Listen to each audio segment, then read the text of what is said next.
Want to talk about the Team Clark comment and all that? Oh, I made a bad joke. Yeah. I made a really bad joke. A really badly timed joke in poor taste. Remember, Team Clark didn't bother to show up. Oh, well, now Kelsey Plum's trying to backtrack on that. She trying. What happens when a veteran's harmless joke turns into a career-defining catastrophe? Just moments ago, the WNBA world exploded as Caitlin Clark finally fired back at Kelsey Plum's controversial All-Star comments, and the fallout was immediate. The rookie phenom, already dominating the league, delivered a response so sharp and so calculated that Plum is now scrambling to control the narrative.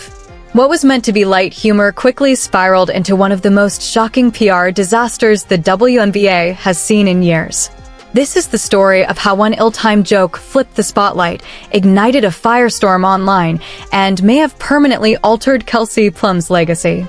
To understand how it all unraveled, we have to go back to where it began, WNBA All-Star Weekend, the league's biggest stage. A celebration of talent, unity, and basketball brilliance until everything changed. And you were trying to just make a joke. And it just got twisted. And I should have, like, hindsight 2020, because of the shirts, because of the fans, like, I should have known it was a way more serious moment than a typical All-Star game. Yeah. Because I went into that press conference She turned a routine press conference into her own personal comedy show, cameras rolling, microphones hot, and the entire basketball world watching. That's when Kelsey Plum's now infamous All-Star joke surfaced. With a smug grin, she fired what she clearly believed was a clever jab at Team Clark. Not to tattletale, she laughed. There was just one problem. Not a single member of Team Clark was even in the room. The absence made the moment louder, the boldness more staggering, and the intent impossible to ignore.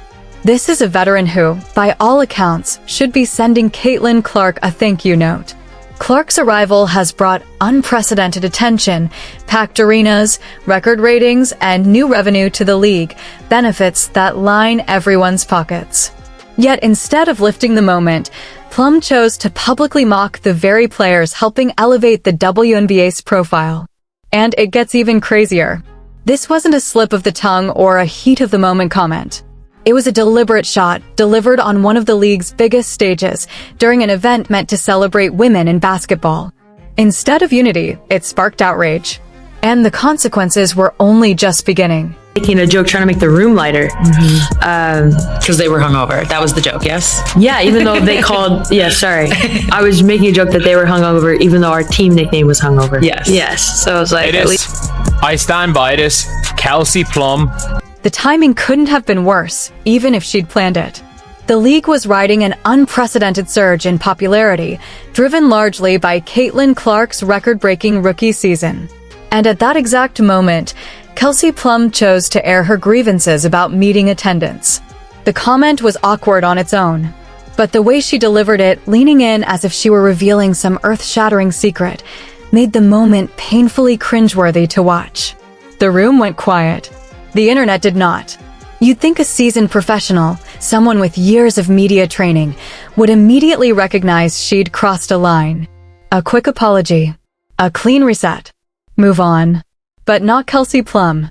Instead, she doubled down, offering what can only be described as one of the most tone-deaf explanations imaginable. And in doing so, she poured gasoline on a fire that was already spreading faster than anyone expected. Zero members of Team Clark were speak to the media and not know what to say. How many times have we seen players crash out on social media? How many times? But these are professional athletes, the leader of women, the leader of kids, people that somebody look up to. And these women always, forever and a day, this moment, because I think part of it too was people turned into the All-Star game, fired up, wanted to see what was going on with the All-Star game, whatever, and then next thing you know, all the players come out wearing these t-shirts, and it sort of sucked the air out of the All-Star game's room, or the room out of whatever, the air out of the room that the All-Star game. What followed was one of the most bizarre damage control tours in recent sports history. Plum jumped from podcast to podcast, insisting her comments were nothing more than harmless jokes that had been blown wildly out of proportion. "I was just joking that they were hungover," she said, apparently unaware that publicly questioning your teammates' professionalism isn't exactly comedy gold. She tried to reinvent herself as a misunderstood comedian, a victim of humor that was simply too clever for the public to grasp. But the harder she pushed that narrative, the worse it sounded. The desperation in her voice was unmistakable as she scrambled to twist the story back in her favor. At one point, she even complained that she never got a fair chance to explain herself, completely ignoring the obvious truth. No amount of context, clarification, or backtracking could make those remarks acceptable.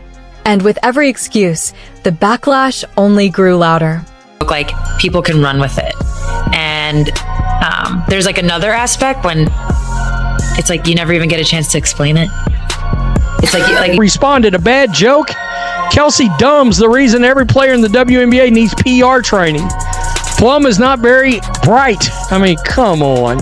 Kelsey deserves all the negative remarks and comments she got. A person can't try to explain it or say sorry after the fact because it only looks like you got caught and you want to seem like you're sorry. Yeah, you wouldn't have been sorry if you hadn't got caught. I get it. I'll say it once again, the WNBA sucks at PR. Laughing my ass off, this is all damage control, and she's... Her attempts to make the comments sound less petty only made the situation more absurd. The forced confusion, pretending she couldn't understand why people reacted negatively, was almost as entertaining as the original remark itself.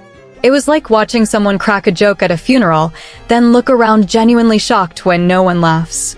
But the most aggravating part wasn't even the joke. It was the timing.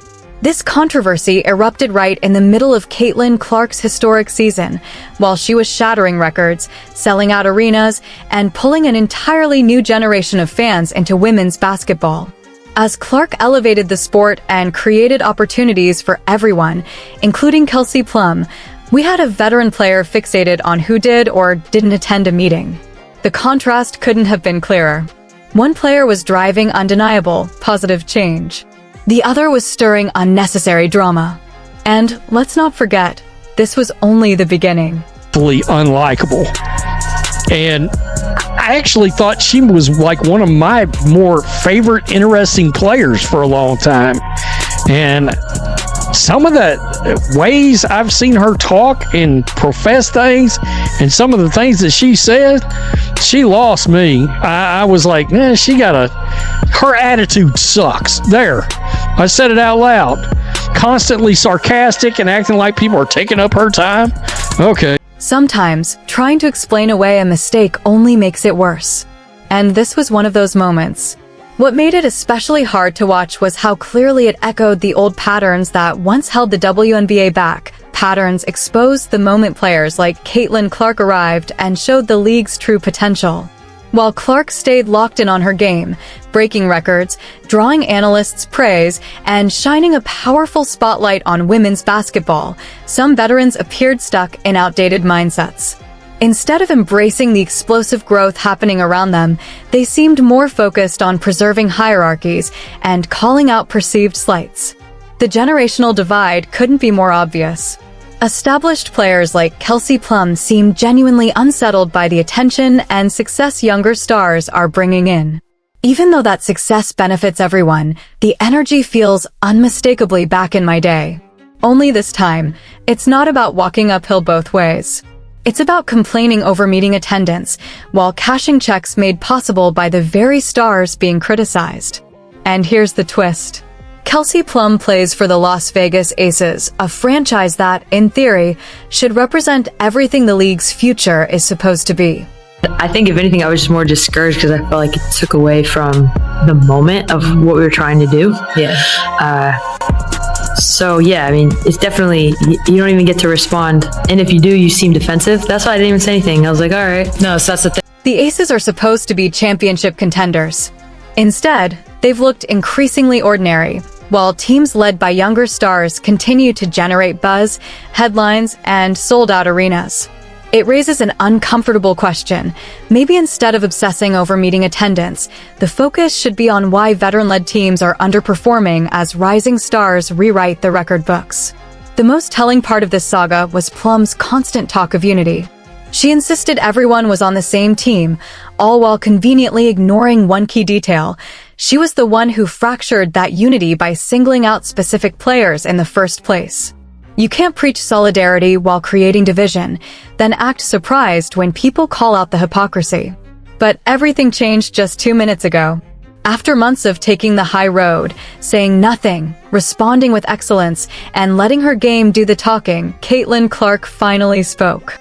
And with that response, the narrative shifted instantly. For Plum, it may already be too late. Months of doubling down, followed by a public call-out, direct or indirect, from the league's biggest star, have left almost no room for recovery. The podcast tours, the excuses, the attempts to recast herself as the victim. None of it helped. If anything, it only made the desperation more visible. And here's the real lesson.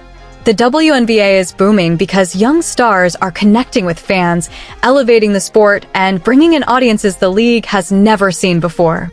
Veterans who embrace that growth thrive alongside them. Veterans who stir drama risk fading into irrelevance. What started as a joke became a full-blown PR disaster. Plum had a chance to uplift the league, support her peers, and lead by example. Instead, she chose petty complaints. Caitlin Clark's measured response didn't need insults or theatrics. It didn't have to. It landed like a knockout, leaving Plum to learn, the hard way, that in this new era of the WNBA, the spotlight belongs to those who build the game, not those who try to tear it down.